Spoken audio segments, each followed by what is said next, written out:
Cooley ill, one of my best friends was in the block with them when it happened. You know what I mean? And I told you, Barry told me that morning, he said, man, we're going to take it out today. I said, man, you be safe.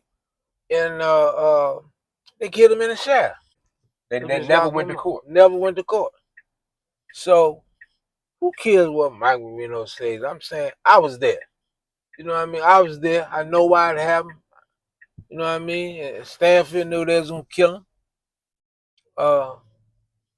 Willie Strickland was in the block with him. Bros was in the block when it happened. Cal Smith, Terry Trice. Cal Smith, Terry Trice, Cooley, they out here. Mm-hmm. Still alive. They're still alive. Like you always tell me, a dude to say anything for content. Yeah, they'll say anything for content. Right? Cadillac never been to youth center, so can you explain that Cadillac only did juvenile time in training school? Well, that just goes to show you Mike Marino running his mouth don't know what he's talking about. Man, look, Cadillac was over Lawton when I was over Oak Hill. Already? Yeah. And because we was hear about him because the dudes from Lawton used to come down Oak Hill to work. You know what I mean? And Cadillac used to send word to dudes down there. And he went to training school. From training school, DCJ to Lawton. So, man, that just like this dude say Cadillac was raping dudes down Houston, that's just like dude say I was knocking people out taking butt. You know what I mean? And the dude out of Michigan started that. And the reason he started that is because Tony Passon, who was on my Kingpin case, was gay and said he used to hold the dope in the money.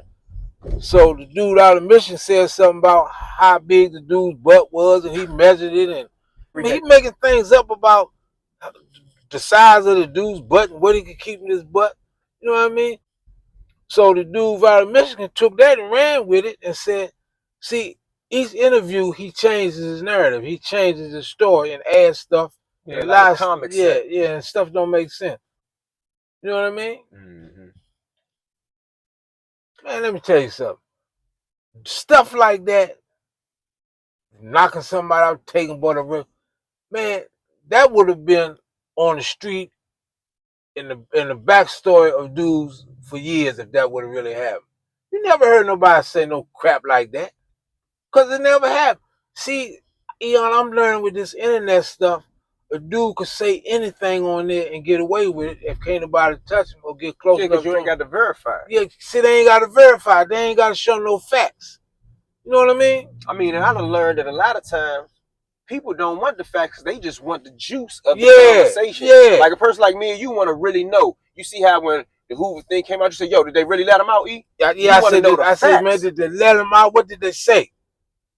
You know what I mean? And it's just such a blessing, man, that he out there Supermax, man, and back to Illinois, and God willing, his son and his wife, Wendy, and Shorty G and them gonna do everything they can to get the governor or the politician, man. You know what I mean? Because he got state time. He got enough time, man, because he been going up for parole. So no matter what happens, so right? He's eligible for parole. Yeah, so no matter what happens in Illinois, can you talk about how he will be treated in the Illinois Department of Corrections now? What you think? I think that my opinion from what he told me the last time we talked about him going back, if he ever went back, was the state of Illinois said if he ever come back, they're going to keep him locked down so tight so he can't be amongst his people no more. You know what I mean? He said they're going to build a special cell for him. But that might have just been talk or something to just inject fear in him. You know what I mean? But I'm hoping that I'm hoping that when he went back, they treat him like a celebrity and give him all the props he deserved. You know, it's gonna be a mix. They're gonna be happy he's back, and they're gonna be scared he's back. Just wanted to ask you that because a lot of people don't fully understand the dynamics of him going back to Illinois. Can you explain what that is like to be in a comparison to you going back to a Lawton? Yeah, he going back home. He going back, man, where he became to the crib, as they say. Yeah, where he became who he is. You know what I mean? He grew up in the state Jones like I grew up in Lawton. Can you speak to the fact we know what type of influence and respect that he had amongst his peers in Illinois, but what was his respect like in the federal system around you, which you can speak to for your own self. He had so much respect from the prisoners, but the staff hated him because he had that respect. How did they express that hatred? They used to mess with his mail, mess with his phone calls, take his calls. His wife come up there. They might say she can't get in because she got a blouse that she don't supposed to have on. She had to go downtown buy a blouse. They did all. They hate people with power, Eon. You know what I mean? Seems like they hate people with support too. We everything that they was taught to hate. You know what I mean? And I'm saying, man, I didn't have police tell me that said you gonna die here. When my mother died, a white female named Miss Wilson say, "There's your mother died." Say, and that's why you gonna die here. I said, we'll see. What white provoked her to even speak to you that way? See, I keep toothpicks in my mouth all the time. She said, take that toothpick out. They was moving me from a regular unit to the step down. That was when I was going to the step down, and I always keep a toothpick in my mouth. And she said, take that toothpick out. I said, the toothpick ain't hurting. She said, take it out while we escort you. And some of the police saying, man, you got my condolences, man. We heard your mother just passed. You know, some of the guys have been knowing me for years. And she said something about, I don't care nothing about your mother passed. And her husband went to Iraq and married a Muslim, never came back. I said, that's why your husband left you and married a Muslim. And she said, that's why you're going to die here in prison.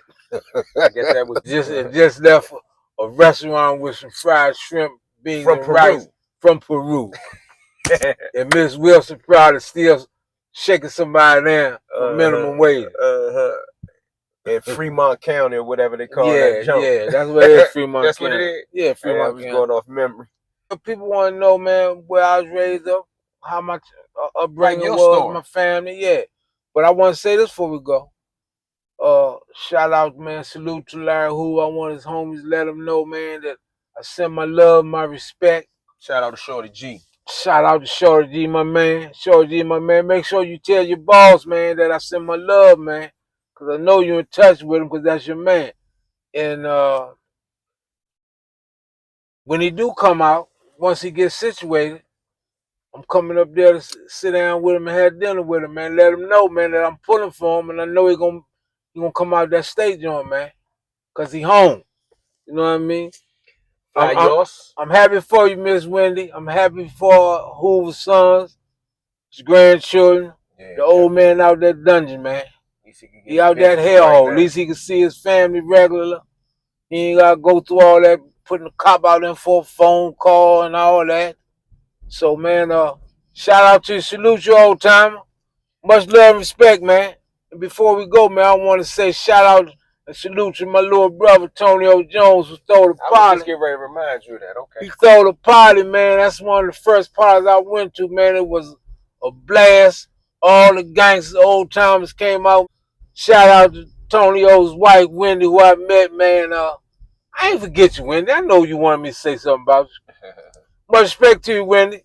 And I love you, Tony O, man. I'm glad I met your sons, man, your daughter, man, and your wife, man. You know you're my little brother. I love you for life.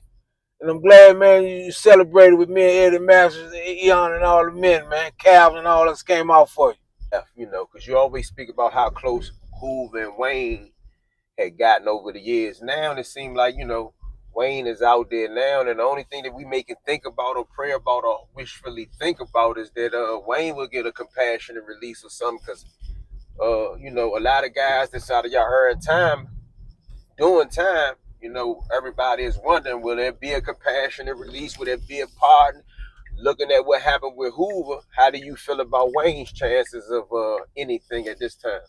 Well, it gives him more hope. It gives him more motivation to keep fighting. You know, nobody ever would have Hoover ain't gonna forget about him. Oh no, Hoover loved him. Hoover loved him. You know, and me and Hoover got close because of Nkosi. You know what I mean? And that's the linchpin, huh? Man, listen. This is my word by Allah, wallahi. When Nkosi told me back in the 90s that ain't but two dudes in this prison that I listen to, and that's you and Larry Hoover. I say, you let her outside and somebody from out of town? He said, man, the dude is brilliant, and when you meet him, you're going to love him, and you're going to find out why I love him. But it was also because Hoover fought with the homies. He Stood jeopardized, he with the stood homies. with the homies and actually fought Barry Mills and TD and them with the homies. And that went a long ways with in coaching, man. You know, he respected that. And and, A and, lot of people did. and then not only that, he he taught in coaching a lot. You know what I mean? The man is smart, man, and I'm saying they established their own bond one on one. Beside, aside from his relationship with Mustafa and them. But Wayne is a thinker, man, and Coach is a thinker and a leader himself. So it was only natural for them to establish a personal relationship and a personal bond. But when the coach told me, saying, but two dudes in this joint that could tell me what to do, and that's you and Larry Hoover.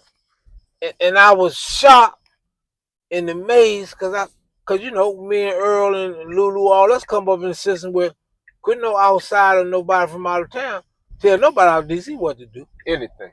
Can't tell us nothing because we had our own old times and old heads and leaders. You know what I mean? And like I said about the chain of command, you know what I mean? Whoever the oldest and the strongest that got the most respect, you know what I mean? We gonna follow the lead.